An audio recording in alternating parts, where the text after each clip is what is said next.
Okay, कलीसिया का विषय सीख रहे हैं। कलीसिया का क्या उद्देश्य है इस संसार में, जहां पे लोग संगति कर सकें, वचन सीख सकें, आराधना कर सके, सुसमाचार प्रचार कर सके, प्रभु भोज ले सकें। और प्रभु भोज में हम लोग देखा है कि फसह का, पुराने नियम में फसह का त्योहार मनाया जाता था। फसह की शुरुआत मिस्र में हुई थी। मेमने को मारना था, लहू लगाना था। लहू क्यों रखा था उसको हमने देखा, और लहू लगाना था। जिस घर में लहू लगा है उस घर में मौत नहीं आएगी। और हमने देखा कि फसह में वो लोग 7 दिन तक अखमीरी रोटी खाना है, खमीर नहीं डालना। तो नए नियम में उसका क्या मतलब है, पहला कुरिन्थियों में हमने देखा कि जो खमीर है वो कौन सी बात को बताता है। नए नियम में हमें बताया, पिछले दिन में, पिछले रविवार हमने देखा खमीर कपट की निशानी है। हाँ, एक मनुष्य के अंदर पापी स्वभाव होने के कारण वो जो है नहीं ऐसा दिखाना चाहता है। रोबोट में ऐसा नहीं होता, जो मशीन होते हैं ना उसमें ऐसा नहीं होता। ये मनुष्य में ही ऐसी खासियत है। हाँ, कोई भी मशीन, ये मोबाइल कभी नहीं बोलेगा कि मैं कंप्यूटर हूं। मोबाइल बोलेगा मैं मोबाइल ही हूं, कंप्यूटर बोलेगा मैं कंप्यूटर ही हूं। लेकिन मनुष्य ऐसा है कि वो दिखावा करना चाहता है, मैं अच्छा हूं, जबकि वो अच्छा नहीं है। वो है कपट, कुछ है कुछ और, दिखाता है कुछ और। तो मसीही लोगों को ऐसा नहीं होना चाहिए, क्योंकि वो प्रभु के लोग हैं। हम पापी स्वभाव में होने के कारण हम ध्यान नहीं रखेंगे तो हम ऐसे बन जाएंगे। क्योंकि कपट क्यों करते हैं लोगों के सामने, ताकि लोग मुझे देखकर छी ये ऐसा है, ऐसा ना हो। हाँ, ये महान है, जबकि महान नहीं है तो भी ये मुझे महान बोले, अच्छा नहीं है तो भी ये मुझे अच्छा बोले। ऐसा एक इच्छा लोगों के अंदर रहता है, मुझे कोई नीची नजर से ना देखे। जैसा मैं हूं वैसा बोलूंगा तो लोग मुझे नीची नजर से देखेंगे। इसके लिए मुझे नीची नजर से ना देखें, इसके लिए मैं कपटी बनूंगा। मैं दिखाऊंगा ऐसा कि मैं बहुत अच्छा हूं, लेकिन मैं अच्छा असल में जो हूं वो नहीं दिखा रहा। तो ये परमेश्वर की नजर में ठीक नहीं है। हमें जो है वैसा दिखाना। ठीक है, आप लोग मुझे नीची नजर से देखें तो भी ठीक है, लेकिन मैं ऐसा ही हूं, मैं ऐसा व्यक्ति हूं। मेरे लिए आप प्रार्थना करना, मसीही लोगों को एक दूसरे के सामने ऐसा रहना है। ओके, और आगे बढ़ेंगे। खमीर कौन सी बात को बताता है? पहला कुरिन्थियों 5:8।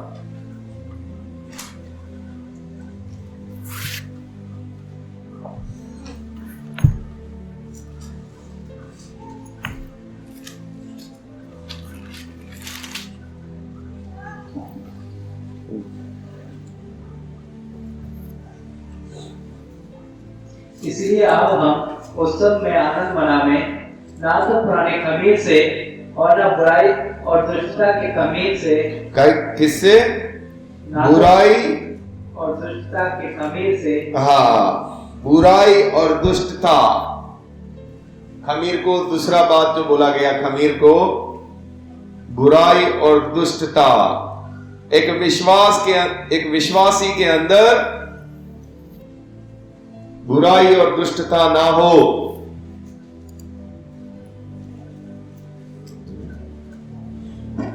देखिए, मनुष्य के अंदर बुराई और दुष्टता है ही है, वो पैदा हुआ है इसको लेकर। इस मोबाइल में जो सॉफ्टवेयर है, अंदर का जो मशीन है, जो बनाने वाले ने इसके अंदर डाला हुआ है, उसके अंदर है ही है। इसी प्रकार पाप भी हमारे अंदर है ही है, बुराई और दुष्टता हमारे अंदर है ही है। परमेश्वर ने तो नहीं बनाया था, हमें मालूम है कि ये बुराई और दुष्टता कैसे आई थी। तो मनुष्य के अंदर बुराई और दुष्टता का खमीर है ही है पहले से। देखिए उसके लिए देखते हैं वचन अय्यूब 25:4।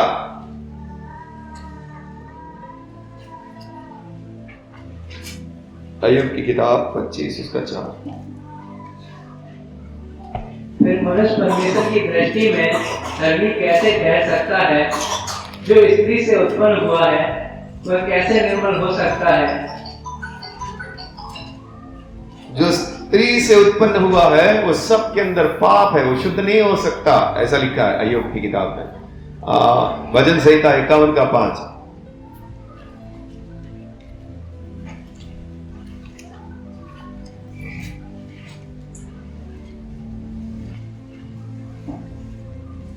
देख मैं आदम के साथ उत्पन्न हुआ। किसके साथ उत्पन्न हुआ?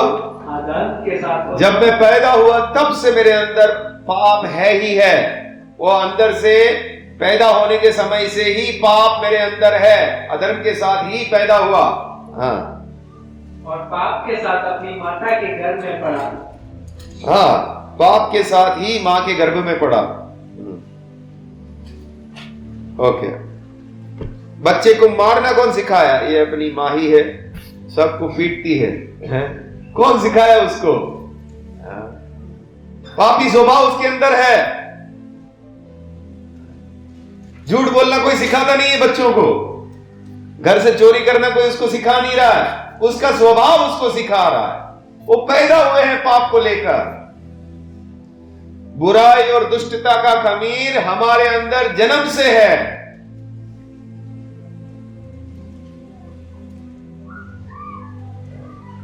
मरकुस 7:21-22।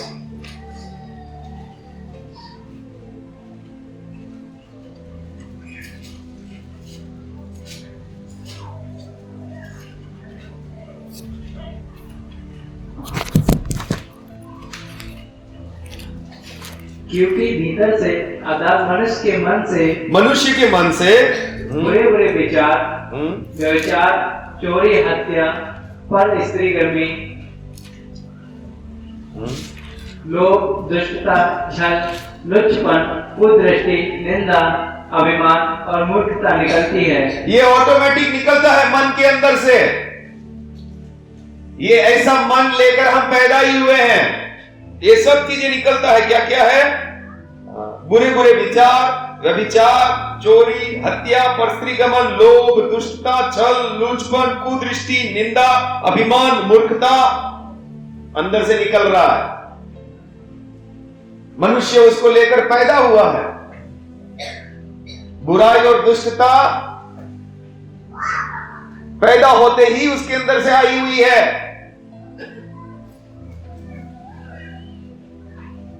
रोमियो 7:18।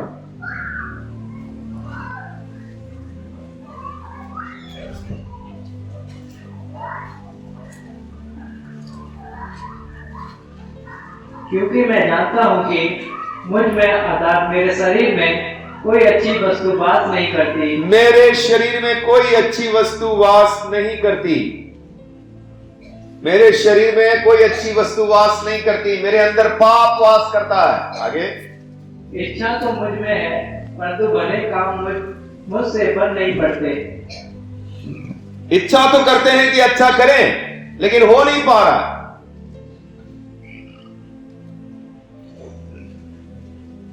आगे, क्योंकि जिस काम की मैं इच्छा करता हूँ वह तो नहीं करता, परंतु जिस बुराई की इच्छा नहीं करता वही किया करता हूँ। हाँ, ये मनुष्य का स्वभाव है। मैं नहीं चाहता ये करूं, लेकिन फिर भी हो रहा है मुझसे, क्योंकि मेरा स्वभाव अंदर जो पापी स्वभाव है वो करवा रहा है। फिर हमें क्यों बोला जा रहा है? अभी हमने पहला Corinthians 5 में पढ़ा था। फिर हमें क्यों बोला जा रहा है बुराई और दुष्टता के खमीर को दूर करो? भाई, हम तो पैदा ही हुए हैं इससे। एक विश्वासी जब पाप से पश्चाताप करता है, जब वो यीशु मसीह के पास आता है, वो इस बात को स्वीकार करता है, मेरे अंदर दुष्टता है, मेरे अंदर पाप है, अब मैं पाप में जीना नहीं चाहता हूं, अब तू मुझे सहायता कर। प्रेरितों के काम 3:19।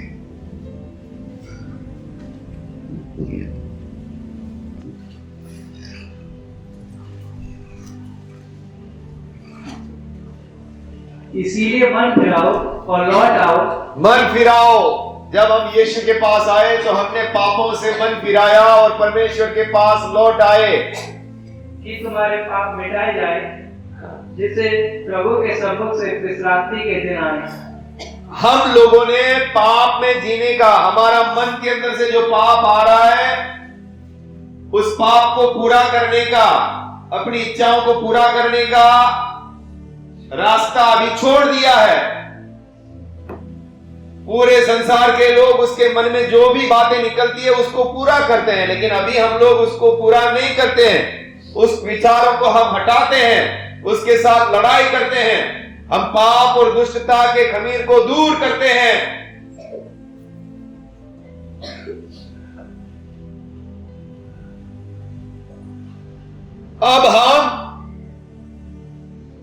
अब हमने पाप से मन फिरा लिया।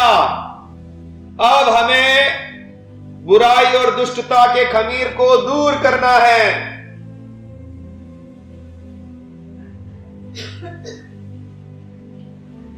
पुराना जीवन को हटाना है।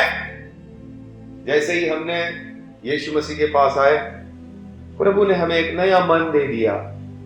यीशु ने हमको एक नया मन दिया, हमारा नया जन्म हुआ, हमें एक नया स्वभाव मिला।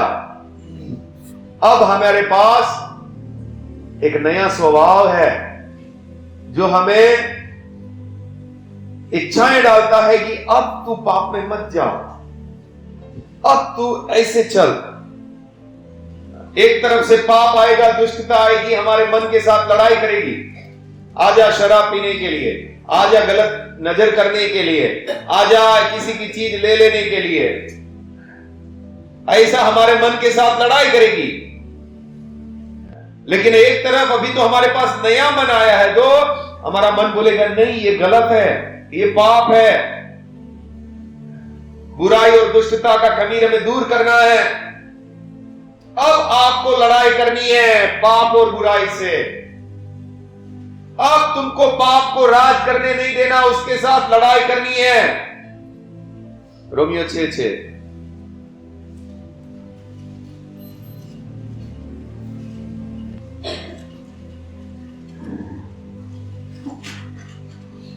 हम जानते हैं कि हमारा पुराना मनुष्य उसके साथ क्रूस पर चढ़ाया गया। जिस दिन हमने यीशु का रास्ता लिया, हमने पुराने जीवन को क्या कर दिया? पुराने मनुष्य को क्या कर दिया? पाप करने वाले मनुष्य को क्या कर दिया? क्रूस पर चढ़ा दिया। जो चोरी करता था, जो झूठ बोलता था, जो गाली बोलता था, जो बुरी नजर करता था, अब वो जिएगा नहीं, अब वो मरेगा क्रूस के ऊपर। अब एक नया साहिल आएगा जो पाप से लड़ेगा। पहले तो मैं मजे से पाप करता था, लेकिन अभी मैं पाप और बुराई में नहीं जीऊंगा। मैंने पुराने वाले को क्रूस पर चढ़ा दिया, मार डाला यीशु के साथ में।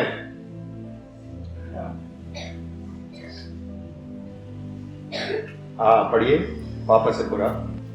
हम जानते हैं कि हमारा पुराना मनुष्य उसके साथ क्रूस पर चढ़ाया गया, ताकि पाप का शरीर व्यर्थ हो जाए। पाप का शरीर अभी व्यर्थ कर देना है, अब उसको काम करने नहीं देना है आगे।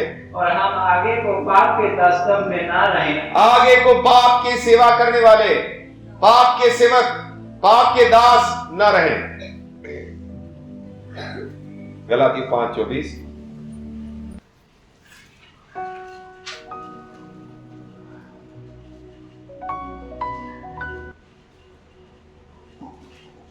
और जो मसीह यीशु के हैं, उन्होंने शरीर को उसकी लालसाओं और अभिलाषाओं समेत क्रूस पर चढ़ा दिया है। जो यीशु के हैं, पूरा संसार जो पापी स्वभाव है उसको मजे से उनकी इच्छाओं को, पापी स्वभाव की इच्छाओं को पूरा करता है।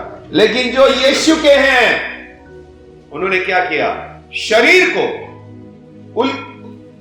उसकी लालसाओं के साथ में, अभिलाषाओं के साथ क्या कर दिया? हम लोग सांसारी लोग नहीं हैं। जो यीशु के लोग हैं,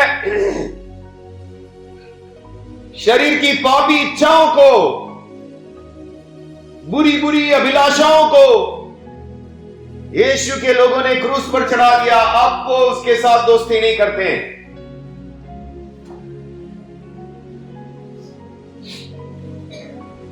आपको समझाने के लिए, जैसे प्रियांशु इधर आए, इधर आ जाए। अभी जैसे मान लीजिए पहले पाप, ये पाप है समझ लीजिए, ये आकर मुझे बोल रहा है चल किसी के साथ लड़ाई करते हैं, मुझे खींच कर लेके जा रहा है, तो मैं चला जाता था लड़ाई करने के लिए, क्योंकि मैं संसार में था, पाप में था।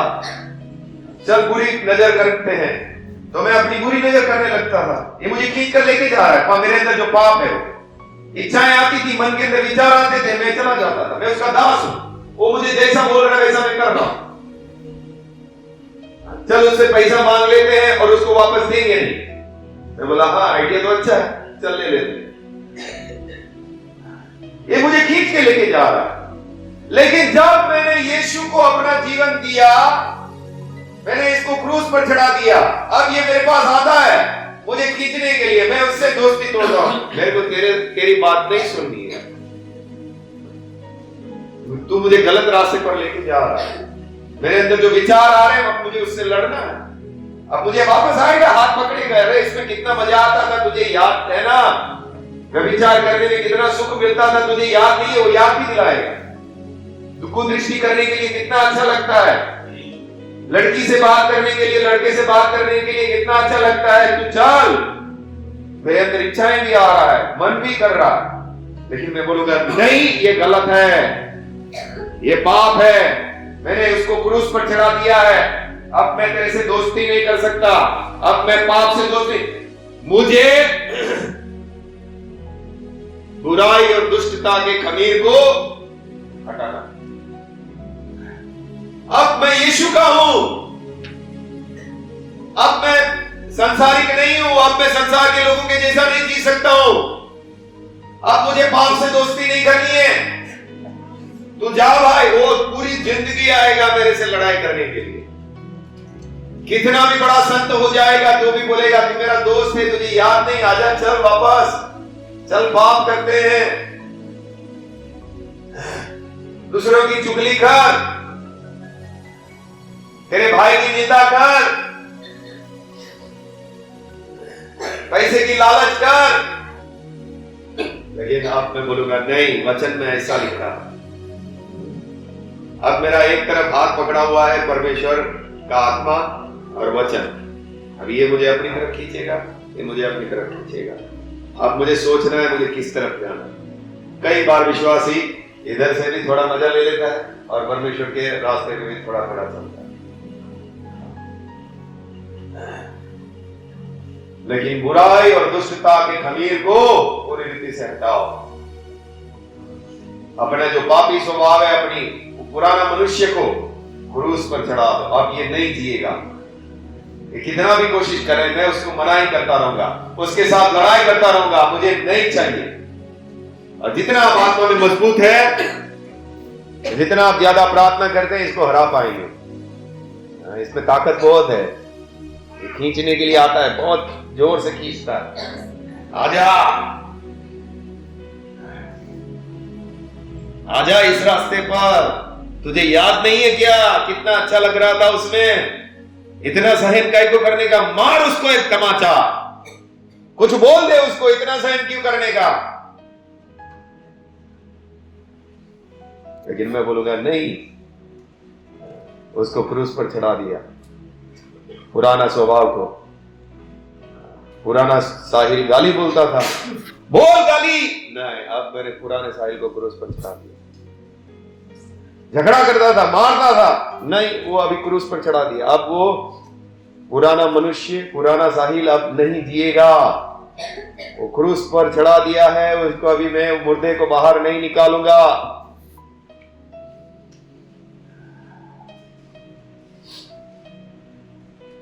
पुराने जीवन को हमको हटाना है। इफिसियों 2:3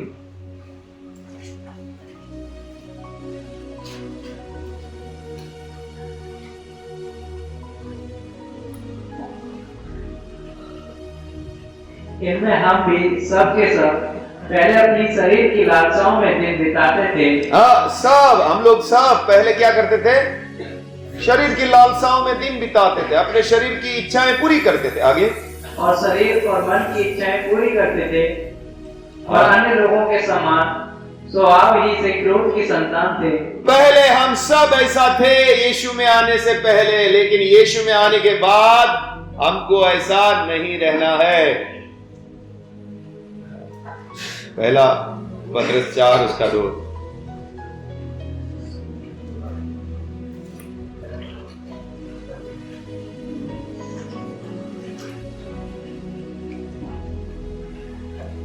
ताकि भविष्य में अपना शेष शारीरिक जीवन मनुष्यों की अभिलाषाओं के अनुसार नहीं वरन परमेश्वर की इच्छा के अनुसार व्यतीत करें। जिन लोगों ने यीशु को अपना जीवन दिया है, भविष्य में उनको कैसा जीवन व्यतीत करना है? परमेश्वर की इच्छा के अनुसार। परमेश्वर की इच्छा के अनुसार, अभिलाषाओं के अनुसार नहीं, पापी इच्छाओं के अनुसार नहीं, परमेश्वर की इच्छा के अनुसार अपना जीवन बिताना है। उसके लिए आपको क्या क्या करना होगा? अगर हमें पाप और बुराई की दुष्टता को, पाप और बुराई के खमीर को दूर करना है तो हमें क्या क्या करना होगा? रोमियो 13:14 पढ़िए।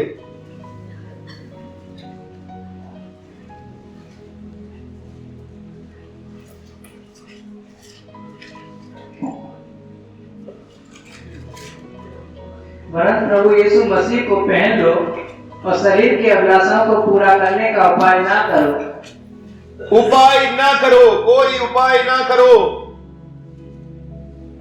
अभी सबको मोबाइल चाहिए, बच्चा भी थोड़ा 11-12 साल का हो जाए, हमको भी दो भाई।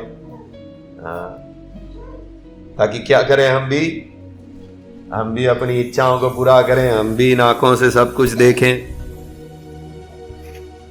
सबको मैं देखता हूं हर जगह टॉइंग टॉइंग, वो कुछ ऐसा नाचेगा, फिर दूसरा टॉइंग, वापस कुछ ये करेगा, वो करेगा, वापस। मजा आते रहता है, मजा आते रहता है। कोई खाना बना रहा है, कोई मैजिक कर रहा है, और सब मजे आते रह रहा है भाई।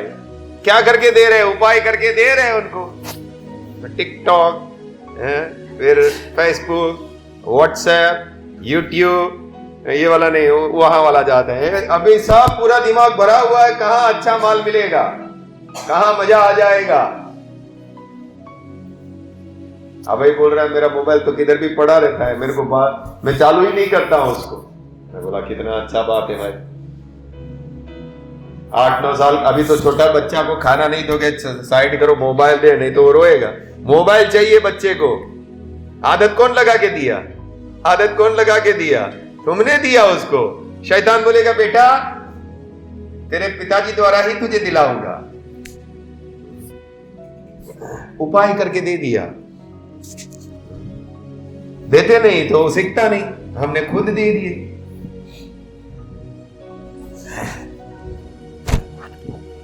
सब बच्चों के पास एक मोबाइल, अभी तो 10-12 साल का सबको चाहिए। अभी इसमें से सब लोगों ने मांग की होगी, हमको भी चाहिए। गोलू ने की है अब तक मांग? कभी करना है? 2025 अगले साल 10वीं में अच्छे मार्क्स आए तो मुझे एक मोबाइल लेके देना। फिर अच्छे मार्क्स नहीं आएंगे, मोबाइल लेके दिया।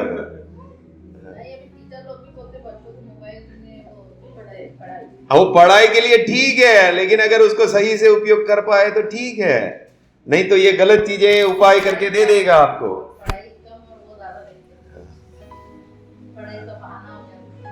अगर आपको बुराई और दुष्टता के खमीर से दूर रहना है तो आपको उपाय करके नहीं देना है। ये शरीर को मजबूत कर सके ऐसा उपाय करके नहीं देना है। इस शरीर की इच्छाएं पूरी हो ऐसा कोई भी चीज आपको लाके नहीं देना है। कोई जगह पे जाने से आपका शरीर में पाप बढ़ रहा है तो आप उन जगहों पे नहीं जाना है। आपको कहीं जाने से गलत विचार आ रहे हैं तो आपको उस जगह पे नहीं जाना है। आप उपाय करके नहीं देना है, आपको मजबूत होना है।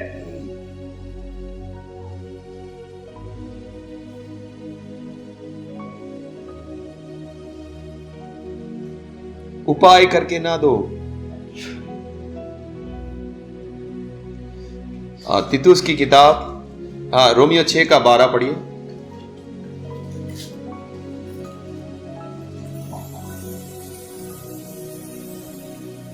इसीलिए पाप तुम्हारे नासो शरीर में राज्य ना करे।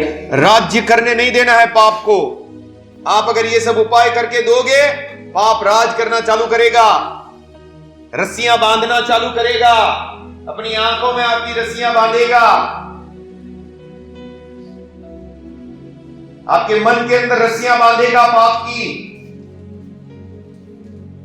उपाय करके उसको राज्य करने ना दो। जैसे ही आप उसको मौका दोगे, वो अपना राज फैलाएगा आपके अंदर। आगे, ये तुम उसकी लालसाओं के अधीन रहो। उसकी लालसाओं के अधीन होना शुरू हो जाओगे अगर आपने उसको मौका दिया तो। आगे, और ना अपने अंगों को अधर्म के हथियार होने के लिए पाप को सौंपो मत। अपने शरीर के अंगों को पाप के हाथ में मत सौंपो। ये जैसे मैंने आपको उदाहरण बताया, अपनी आंखें दे इस काम के लिए, हम दे देते हैं, हाँ ले मजा आ रहा है। अपनी जबान दे इसको गाली देने के लिए, हम अपनी जबान दे देते हैं बोलने के लिए। अपने अंगों को गलत काम करने के लिए मत दो, उसके अधीन मत हो जाओ। तीतुस 2:12।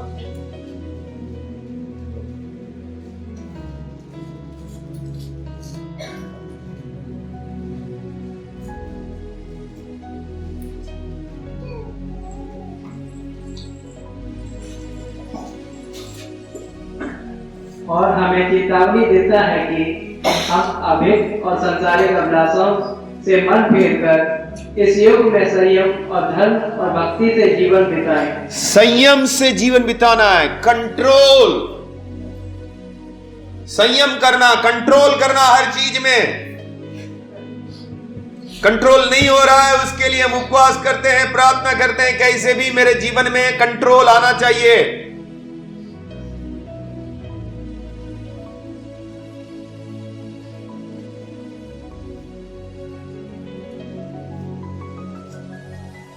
पहला पत्रस 2:11।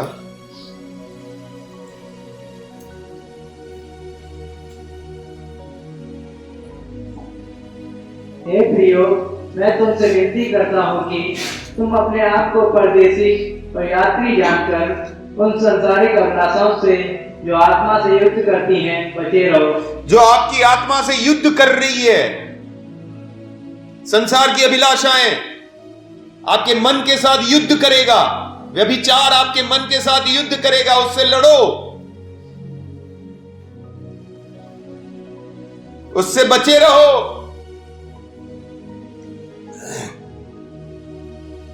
शराब के साथ लड़ाई करने में आप जीत नहीं पा रहे हैं तो आप क्या करो, उसके बच के रहो, शराब के पास जाना ही नहीं है। शराब सामने आई, आप मुक्का नहीं मार पा रहे तो आपको भागना है उधर से, क्योंकि वो पकड़ लेगा शराब आपको।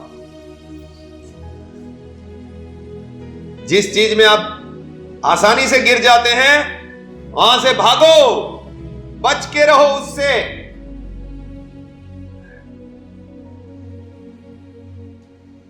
आपके मन के साथ जो चीजें युद्ध करती है उससे बच के रहो।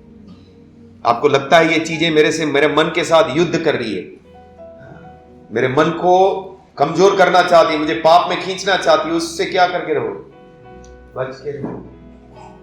बाबू भाई क्या हो गया, उसके मन से युद्ध काफी समय से हो रहा है, लेकिन बच के नहीं रहा। मन से युद्ध हो रहा है व्यभिचार का,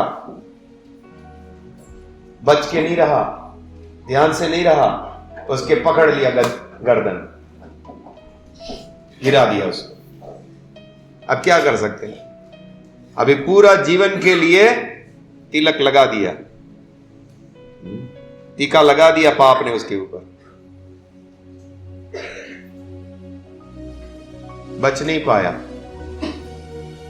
उसको मालूम है कि यहां पे मैं गिर सकता हूं, ये चीज मेरी आत्मा के साथ युद्ध कर रही है, उसको जंग छेड़ देनी चाहिए पूरा प्रार्थना और उपवास के साथ, और उस जगह में उस व्यक्ति के साथ बात ही नहीं करना है मुझे, मैं गिर जाऊंगा।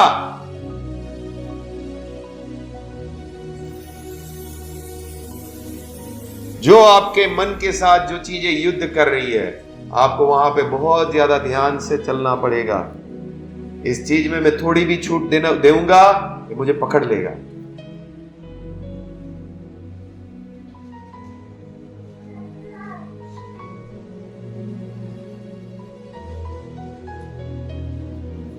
आपको अपने शरीर की इच्छाओं को मारना है। आपको अपनी शरीर की इच्छाओं को मारना है। कुलुसियों 3 उसका 5 आप पढ़ेंगे। इसीलिए अपने उन अंगों को मार डालो। इन अंगों को जो संसार के लोगों के ये अंग है, ये अंग तुम्हारे अंदर नहीं होने चाहिए। कौन से अंग? इसीलिए अपने उन अंगों को मार डालो जो पृथ्वी पर है, अर्थात व्यभिचार, अशुद्धता। एक अंग के जैसा है। मनुष्य के मन के अंदर एक जैसा हाथ एक अंग है, आंख एक अंग है, ऐसा पापी लोगों का एक अंग है व्यभिचार। और दूसरा अंग क्या है? अशुद्धता, गंदे विचार करना, गंदी सोच रखना। ये सब एक मनुष्य का अंग की तरह है। उसको क्या कर डालो? मार डालो। आगे बुरी लालसा और लोभ को जो मूर्ति पूजा के बराबर है। हाँ, बुरी लालसा, बुरी इच्छाएं, पैसे का लालच, ये मूर्ति पूजा के जैसा है। इन सबको क्या करो? मार डालो। इन अंगों को मार डालो। ये अंग तुम्हारे अंदर नहीं होने चाहिए। व्यभिचार का अंग नहीं होना चाहिए। बुरे विचार का अंग तुम्हारे अंदर नहीं होना चाहिए। किसी का मन के अंदर जैसा एक हाथ है, उसके अंदर ऐसा हाथ के जैसा उसका अंग बन के बैठा हुआ है बुरे विचार। लगातार वो लड़कियों के बारे में, लड़कों के बारे में उनके अंदर ये चलता रहता है। उसको मारो, उसको हटाओ।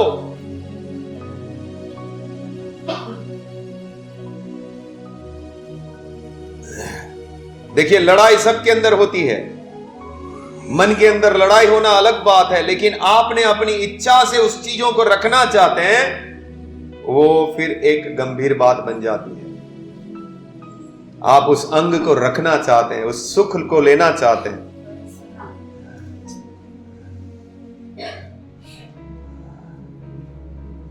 रोमियो 8:13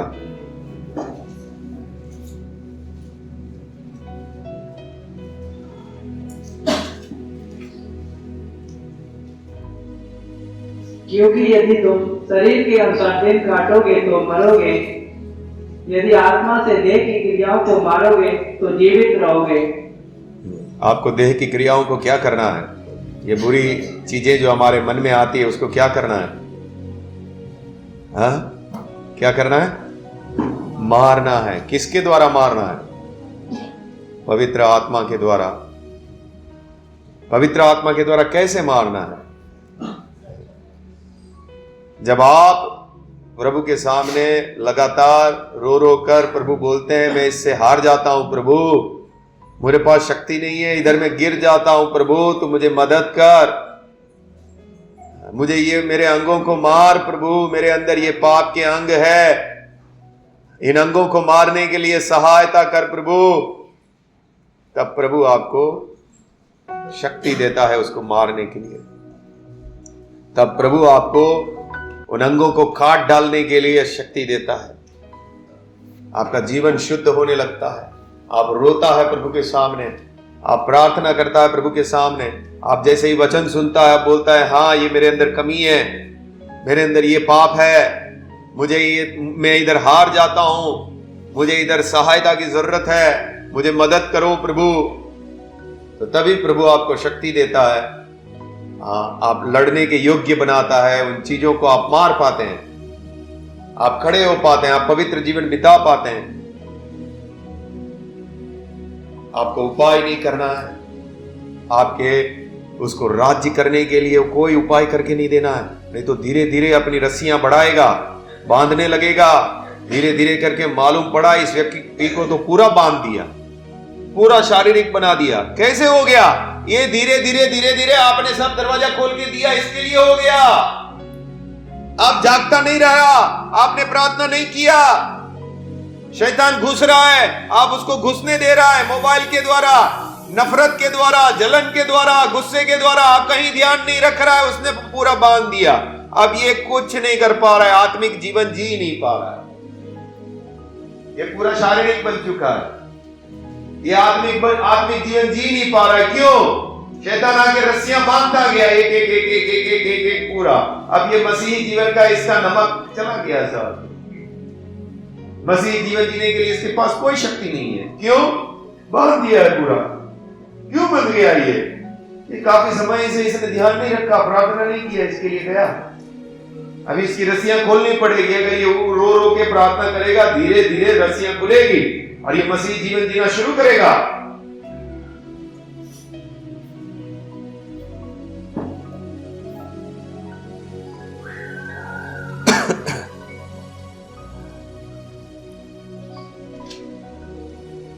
हम लोगों को इस खमीर को दूर करना है, बुराई और दुष्टता के खमीर को दूर करना है। हम लोग वो बात सीख रहे हैं। और एक विश्वासी कर सकता है। विश्वासी को एक नया जीवन मिला है, एक नया स्वभाव मिला है, उसको पवित्र आत्मा मिला है, उसके साथ लड़ने के लिए शक्ति मिला है, उसको बुद्धि दिया गया कि कोई उपाय ना करें, ऐसी जगहों पे ना जाएं, ऐसे मोबाइल में ध्यान रखें। और वो ऐसा करते जाएगा तो पवित्र आत्मा उसको शक्ति देगा कि वो चाहे तो लड़ सकता है। अब वापस जाते हैं 1 कुरिन्थियों 5 में।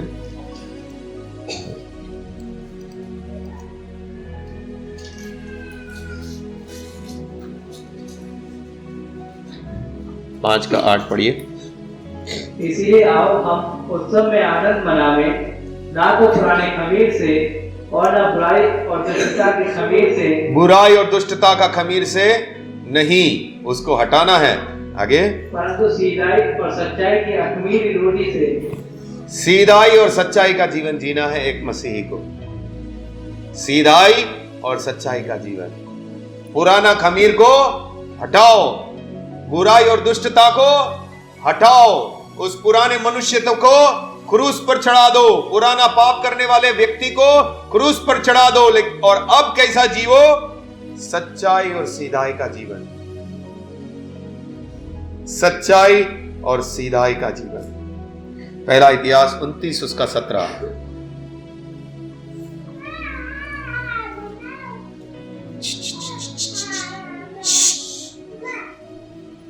पहला इतिहास 29:17। हे मेरे परमेश्वर, मैं जानता हूँ कि तू मन को जांचता है। परमेश्वर मन को जांचता है। आगे, और सीधाई से प्रसन्न रहता है। कैसे प्रसन्न रहता है? परमेश्वर विश्वासी के अंदर क्या चीज चाहता है? सीधाई। एकदम सीधा साधा साधारण जीवन जीना चाहता है, बिना किसी कपट का, बिना किसी बुराई का, सच्चाई और सीधाई का जीवन जीना चाहता है।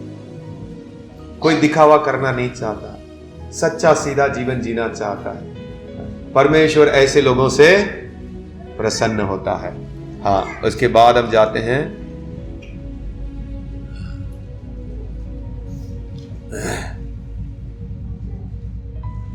मत्ती 5 उसका 37।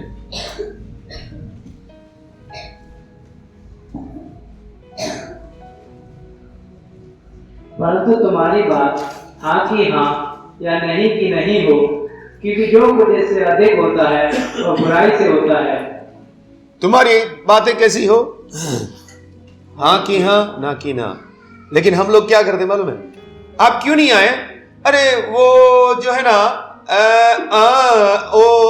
हम क्या क्या कुछ, ये सब कहां से आता है? बुराई से। अब सीधा सीधा बोलना नहीं चाहते हैं, हम बहाना निकालते, कभी कभी प्रार्थना में नहीं आना चाहते। आपके बहाने सुनकर मुझे लगता है हाँ, ये सच्चा सीधा जीवन नहीं है। भाई सीधा साधा जीवन जियो ना, ये ऐसा कारण है इसके लिए हम नहीं आ पा रहे। सीधी सी बात। सामने वाले को अच्छा लगे चाहे बुरा लगे, मैं परमेश्वर के सामने गलत क्यों बनूं? हां की हां, ना की ना। जो कुछ भी और कहीं से भी, और जो कुछ भी आप कर रहे हो कहां से आ रहा है? कहां से आ रहा है? क्या लिखा है? कहां से? उसका स्रोत क्या है? वापस पढ़ो। तुम्हारी बात हाँ की हाँ या नहीं की नहीं हो, हाँ, क्योंकि जो कुछ इससे अधिक होता है, इससे अलावा जो कुछ भी होता है वो बुराई से होता है। वो किधर से आता है? बुराई से आ रहा है। भाई आप उधर गए थे? नहीं गया था, लेकिन जो है ना, वो क्या गया था, वो बुराई से निकालना चालू कर रहा। सच्चा सीधा जीवन नहीं है ये। आप प्रार्थना में क्यों नहीं आए? आपने बोला ना, तभी समझ आ गया कि आप सीधाई से बोलना नहीं चाहते। आपने कुछ ना कुछ बहाना निकाल के मिक्स करके कुछ ना कुछ थोपना चाहते हैं। सच्चा सीधा जीवन नहीं है ये। क्यों ये सब ऐसा जीवन जीना चाहते हैं? किसको प्रसन्न करना चाहते हैं? किसके लिए जी रहे हैं आप? परमेश्वर सीधा ही से प्रसन्न होता है।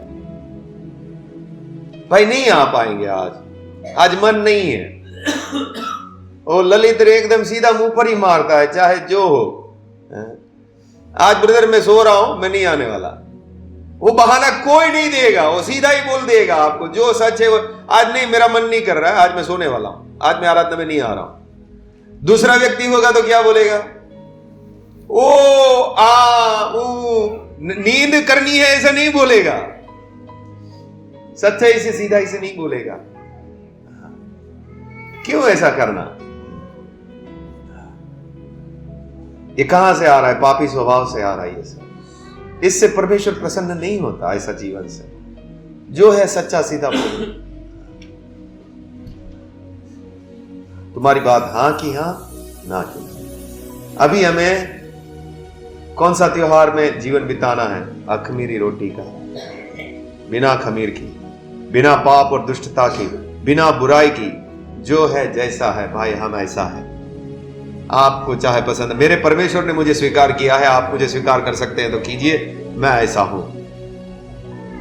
जो है सीधा साधा, ट्रांसपेरेंट। ये पानी दिख रहा है, दिखाइए ना इसको, एकदम क्लियर, सबके सामने आपको क्लियर रहना है। लेकिन यहां क्या सब लोग ऐसा क्लियर हैं? छुपा के रखा है। मैं क्या हूं ना, मैं किसी को नहीं बताऊंगा। जो है क्लियर है भाई, साफ सीधा जीवन जीना है। किसको दिखाना है? किसके सामने हम बड़ाई करना है? अभी हमें सच्चाई और सीधाई की अखमीरी रोटी से त्योहार मनाना, यानी सच्चा सीधा जीवन जीना है। जब हमने मसीह को अपना जीवन दे दिया, हमने पाप से मन फिरा लिया, तो फिर क्यों ये सब? ये क्यों कर रहे हो? किसको दिखाने के लिए कर रहे हो? जो है सीधा बोल दो। सामने वाले को एक सेकंड के लिए बुरा लगेगा, लेकिन उसके मन में ये कभी नहीं आएगा कि ये छुपा हुआ रुस्तम है।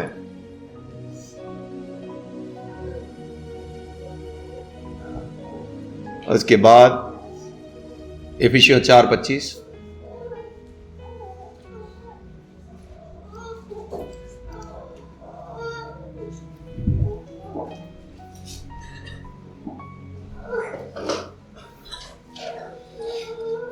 हाँ पढ़ेंगे। इस कारण झूठ बोलना छोड़कर हर एक अपने पड़ोसी से सच बोले। झूठ बोलना छोड़कर अब कैसे क्या करो? सच सच बोलो, क्योंकि हम आपस में एक दूसरे के अंग हैं। अभी मैं अंधेरी में हूं। अरे कहां पहुंचा? अरे चन्नी रोड आ चुका हूं, चर्चगेट अभी पहुंचने ही वाला हूं, अभी हूं अंधेरी में। अरे भाई काय को ये सब कर रहा है? उसको जब मालूम पड़ेगा तो, और जो आपको सुन रहा है इधर, ये लोग क्या सोचेगा आपके बारे में? ये तो झूठ बोल रहा है। अब आप मसीही लोग हैं, आपने पाप का जीवन छोड़ा है, अब क्यों झूठ बोल रहे हो? सच्चाई और सीधाई का जीवन जियो।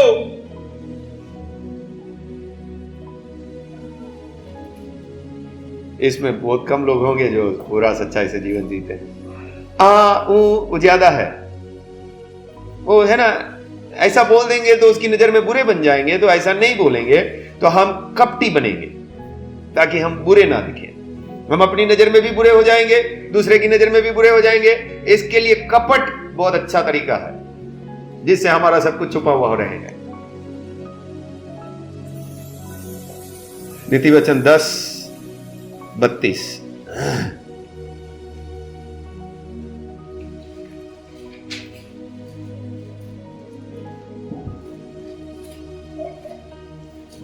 धर्मी ग्रहण योग्य बात समझ कर बोलता है, कुछ भी बात नहीं करता। धर्मी सोचकर ग्रहण योग्य बात करता है कि मुझे कैसा बोलना चाहिए, मुझे झूठ नहीं बोलना चाहिए, मुझे दिखावा नहीं करना चाहिए। धर्मी सोचकर ग्रहण योग्य बात बोलता है।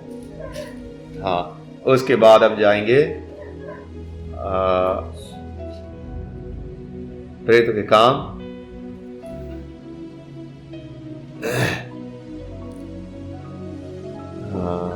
प्रेरितों के काम 24:16।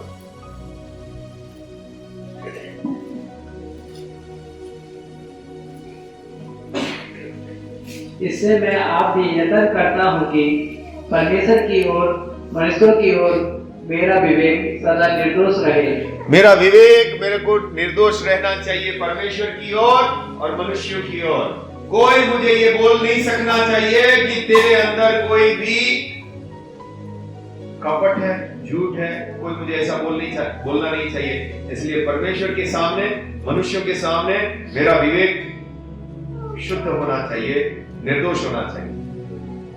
अभी मैं झूठ बोलूंगा और मैं अपने मन से पूछूंगा क्या मैं सच्चाई और सीधाई का जीवन जी रहा हूं, मेरा मन क्या बोलेंगे? तू झूठा है।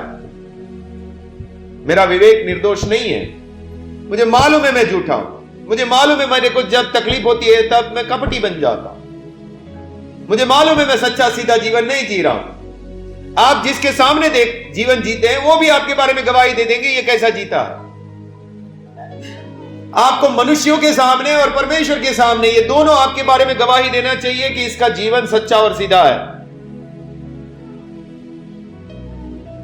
परमेश्वर भी आपको ये सोचना है, आपके आसपास आपकी पत्नी क्या ये बोल सकती है कि ये सच्चा और सीधा है? क्या आपका पति बोल सकता है ये सच्ची और सीधी है? या वो लोग गवाही देंगे ये झूठा है? भाई हमको मालूम है थोड़ा बहुत झूठ बोल देता है, जब तकलीफ आएगी तो झूठ बोल देगा। सच्चा और सीधा जीवन पौलुस बोलता है मैं ये करता हूं, मनुष्य के सामने कोई मुझे दोषी ठहरा सके ऐसा मैं जीवन नहीं जीऊंगा। परमेश्वर मुझे बोल सके कि ये व्यक्ति सच्चा सीधा नहीं है, ऐसा मैं जीवन नहीं जीऊंगा। दोनों की नजर में मैं निर्दोष ठहरूं, ऐसा जीवन में जीऊंगा, साफ सुथरा। ये पौलुस का निश्चय है। ओके, उसके बाद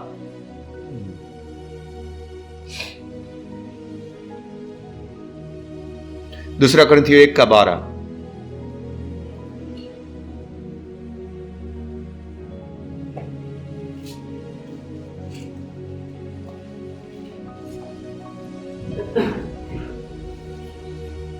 क्योंकि हम अपने विवेक की इस गवाही पर घमंड करते हैं। मेरा विवेक मुझे गवाही देता है, इस पे हम घमंड करते हैं। हाँ, कि जगत में और विशेष करके तुम्हारे बीच हमारा जन्म परमेश्वर की जो ऐसी पवित्रता और सच्चाई सहित था।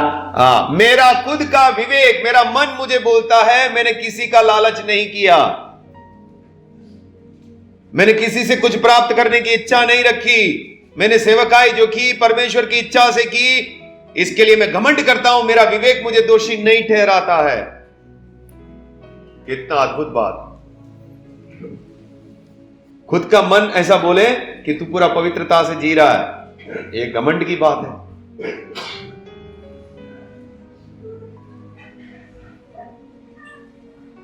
आपका मन ऐसा बोल सकता है कि तू पूर्ण सच्चाई से मसीह के मार्ग में चल रहा है, या आपका मन सच्चाई से बोलने जाए तो बोलेगा तू भाई ऐसा भी करता है, तू ऐसा भी करता है, तू ऐसा भी करता है। कोई नहीं जानता, लेकिन मुझे मालूम है तेरे को कि तू कैसा जीवन जीता है, तो क्या क्या मोबाइल में देखता है, मुझे मालूम है आपका मन आपको बोलेगा। तू कहां कहां नजर डालता है, मुझे मालूम है आपका मन आपको बोलेगा। याद भी दिलाएगा तेरे अंदर ये चलता है।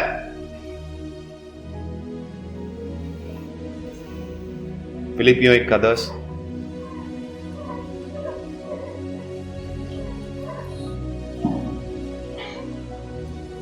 यहाँ तक कि तुम उत्तम से उत्तम बातों को प्रिय जानो और मसीह के दिन तक सच्चे बने रहो। मसीह के दिन तक सच्चे बने रहो और ठोकर ना खाओ। हाँ, सच्चाई से जीने की शुरुआत करो और वो सच्चाई कब तक पकड़ के रखो?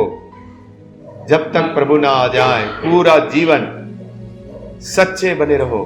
कई सारे लोग शुरू में अच्छा सच्चा जीवन शुरू किया, बोला ये साथ बुरे हैं, मैं भी गाय को सच्चा रखते हूँ, क्या करना है सच्चाई नहीं। ये लोग तो इसका फायदा उठाते हैं, मैं भी सच्चाई साइड में कर देता हूँ, मैं भी चला उन लोगों के जैसा। मसीह के दिन तक सच्चे बने रहो।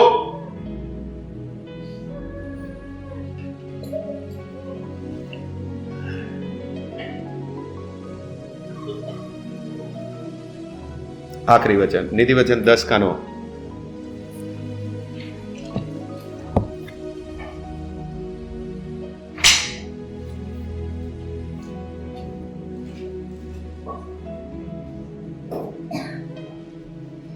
जो खराई से चलता है वह निडर चलता है। हाँ, खराई से चलने वाला कैसे चलता है? निडर चलता है। ओ खराई से चलने वाला सबको चैलेंज कर सकता है। तुम्हारे को मेरे जीवन में कोई दाग नहीं दिख सकता, क्योंकि मुझे मालूम है मैं कैसे जीता हूं। पौलुस बोल सकता है ऐसा, मेरा विवेक मुझे गवाही देता है, इसके लिए मैं घमंड करता हूं इस बात का कि मैं पूर्ण सच्चाई से खराई से जीवन जिया हूं, और कोई मुझे इस बात के लिए दोषी नहीं ठहरा सकता कि तेरे जीवन में यह दाग है। वो निडर रहता है। लेकिन जो खराई से नहीं चलता है, अरे भाई उसको मालूम है मेरे बारे में मैं झूठ बोलता हूं, उसको मालूम है मेरे बारे में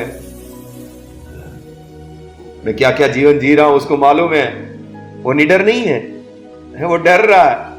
इसके सामने तो मेरा भांडा फूटा हुआ है, इसको मालूम है मैं कपटी हूं।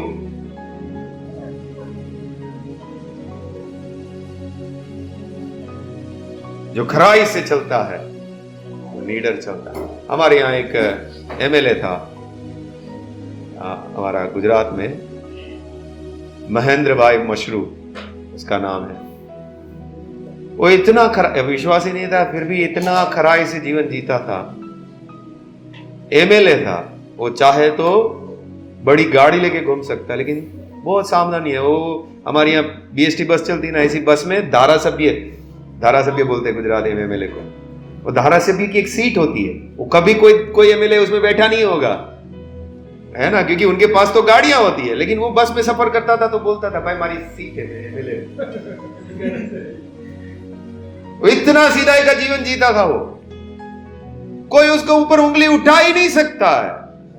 वो हमारे यहाँ जैसे वो नायगांव में तालाब में वो वेल आ गई है ना, सब वो खुद भी वो सब लोगों को लेकर आएगा, बोला चलो ये सब तालाब को साफ करो, और खुद भी जाएगा, वो भी साफ करेगा। इतना सा भी लालच नहीं उसके अंदर, किसी चीज का लालच नहीं। वो ब्लड बैंक के बाहर ही खड़ा रहेगा, कोई बेचारा एक्सीडेंट होकर आए, मैं जाता हूं, दौड़ के जाएगा। एमएलए बच्चे की तरह काम कर रहा है। उसको देखकर मेरे को मैं उससे प्रभावित हो गया था, उस आदमी से। मैं बोला इतना बड़ा इसका ओहदा है, लेकिन वो सब कुछ साइड में करके कितना खराई से जीवन जीता है। उसके ऊपर कोई उंगली नहीं उठा सकता ऐसा व्यक्ति के ऊपर। लेकिन हम लोग जो कुछ है नहीं, फिर भी कुछ बन के दिखाना चाहते हैं। आपका विवेक, आप निडर चल पाओगे?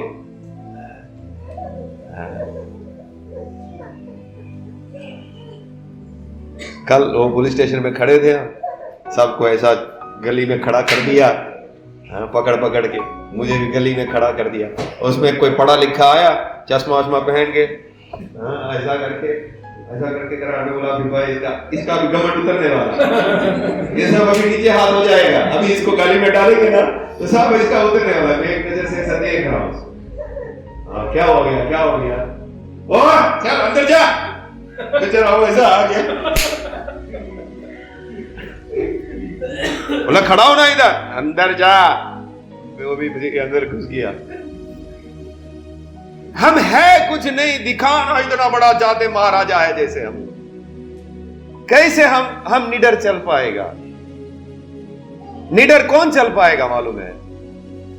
दीन है, अपने आप को कुछ नहीं समझता है, पूर्ण सच्चाई से जीवन जीता है, कोई अपना स्वार्थ से जीवन नहीं जीता है, वो निडरता से धर्मी सिंह के समान होता है। कोई उंगली उठाए ऐसा जीवन नहीं है उसके अंदर, कोई बुराई का जीवन उसके अंदर नहीं है, कोई दिखावे का जीवन नहीं है, वो अपने लिए नहीं जीता है। वो है सच्चाई और सीधाई का जीवन, सच्चा मसीही जीवन, जिसकी परमेश्वर हमसे आशा रखता है। क्या जी पाएंगे हमेशा? किसी ने कुछ भी बोल दिया, मुझे बोला तूने। जैसे विक्टोरिया रानी, इंग्लैंड की रानी को बोल दिया ऐसा बात, अरे मुझे बोला तूने। भाई आप कौन है? आप क्या है? मसीह को गाली मिल रहा है, परमेश्वर का पुत्र को वो चुपचाप खड़ा, वो गाली सुनकर गाली नहीं दे रहा। और हम लोगों को इतना सा कुछ कोई बोल दे, तूफान आएगा, आग निकलेगी आंख से, मुंह से, सब जगह से। मुझे क्यों बोला तूने? नम्रता नहीं, ये दीनता नहीं है, ये सच्चाई और सीधाई का जीवन नहीं है।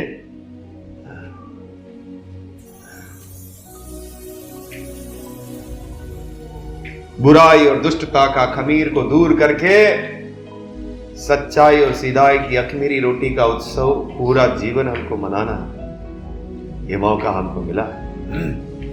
प्रार्थना करें।